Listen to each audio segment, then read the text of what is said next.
On the go?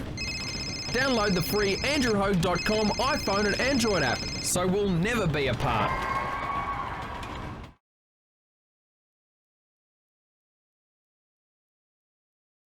This is Heavy at Home right here on andrewhogue.com, still Australia's only 24/7 metal radio station. Now, many of you folks who have listened to this program for many years, especially at the final hour of the program when we ask you to send in your favourite Australian request, the band Allegiance seems to be one of the most popular bands that are still requested to this day. Now, of course, the band disbanded around, I think around 96 or 97, sadly, and still a staple in the Australian heavy metal history.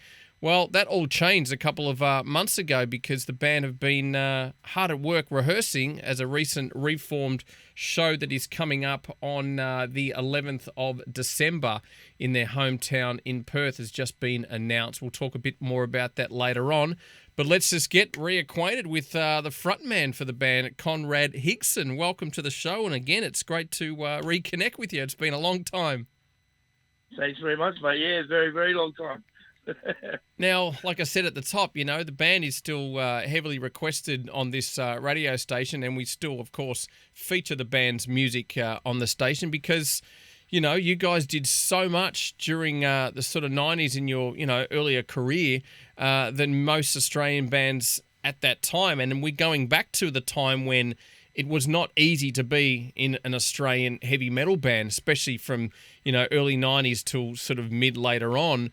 There weren't really any record labels, not much support, and this is all, again, pre-internet. So before we sort of delve into, the future of Allegiance now with the up-and-coming show, let's talk a bit about some of your, memories when you look back at those times. I mean, just about every international metal band that came in, Allegiance was supporting, and rightly so. You were such a great opening group for a lot of the heavyweights because the band always had, to me, a world-class sound.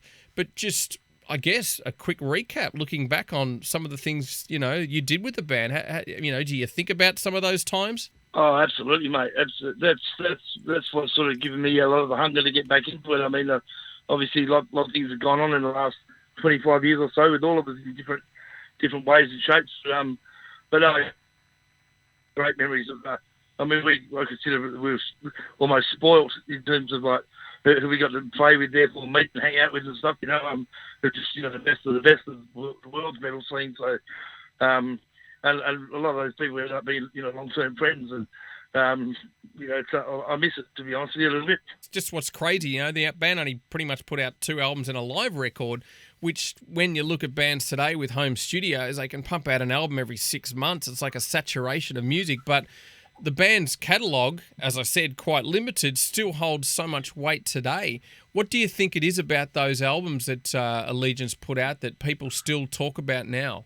I don't really know. I can't really put it on one thing. I mean, obviously, metal itself stands the test of time. Most metal fans are loyal fans, and unless you give them any reason to not like that, they like to forever, just like I do.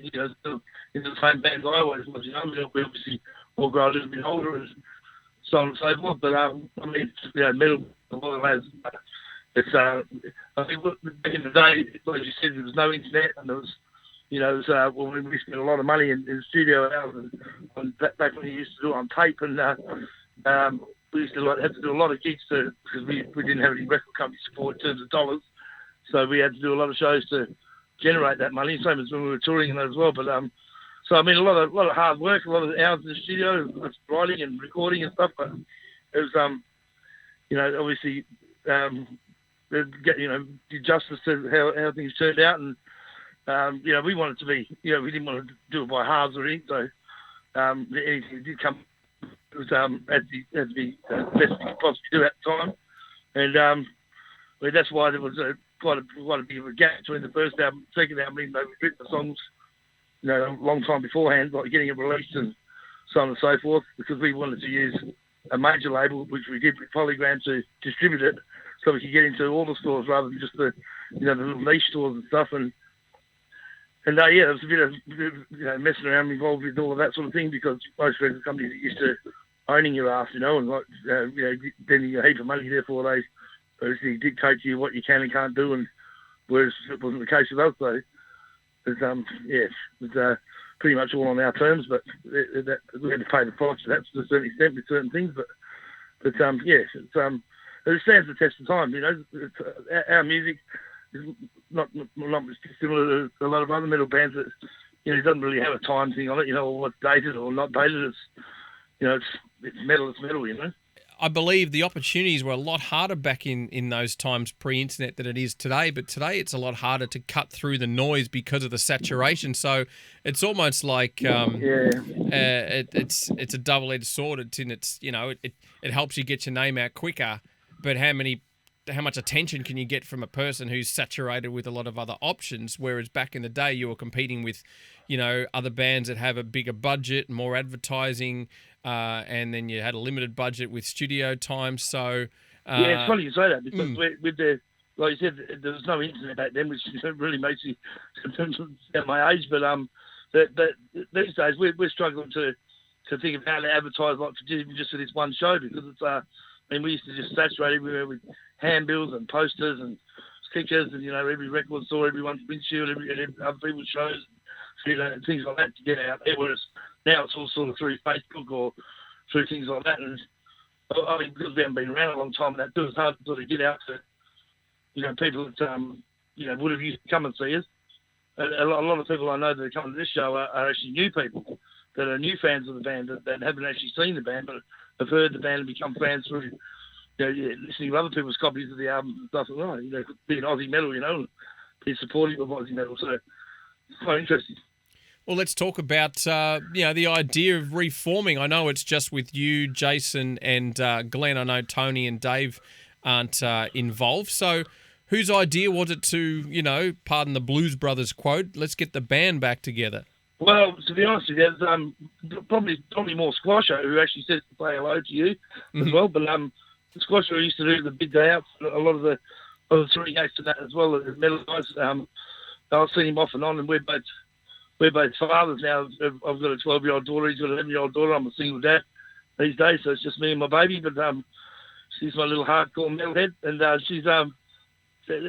he's been sort of throwing the idea around for quite a while, you know, and then just sort of said, well, you know, why not? It has been a long time, and nothing's really, no disrespect to the Aussie metal scene, but nothing's really come out and sort of taken our place and such in terms of, you know, like what the sort of stuff that we were doing and the biggest sort of stuff and that. So it was, we were all sort of hungry for it. I mean, Dave's gone off and he's doing stuff with his metal merch, and Tony, unfortunately, lives overseas because with the travel costs as well as the COVID thing and all that, it wasn't really an option for him either. But they've got a couple of good friends about that, you know, been around the metal scene for a while. Daryl from SFD, who was a band that used to, you know, do support for us for a long time, been around the Perth scene for a long time. And then another guy, Skilly, Dave, who's used to play in the band with Butch, Human Extinction Project, Butch, our drummer.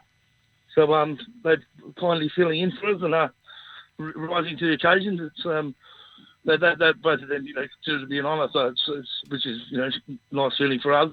And in rehearsals, they've really stepped up the plate, mate. So it's actually, I'm quite surprised. Not that I thought it wouldn't rock, but it's actually kicking ass, mate. And it's, I'm actually proud that, you know, at the end of the show, be proud to say we did it rather than sort of like, oh, you know, that was a bit, you know.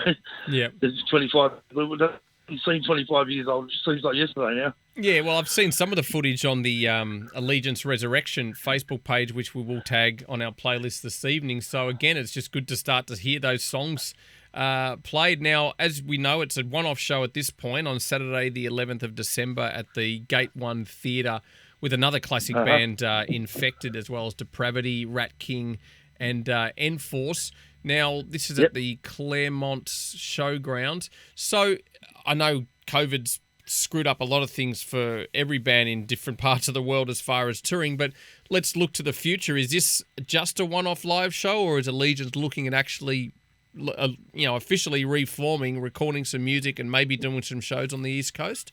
Mate, who's to know? I mean, initially it was exactly that. It was going to be the one show, just to, you know, for a bit of fun, as well as to say thank you to the fans, because we sort of disappeared off the face of the earth quite abruptly, and you know, with no explanation as such. That's why, you know, you've got websites around like Bring Back Allegiance and so on and so forth. And people like, you know, where's the band when they're coming back? Blah blah blah. It's been going on for years.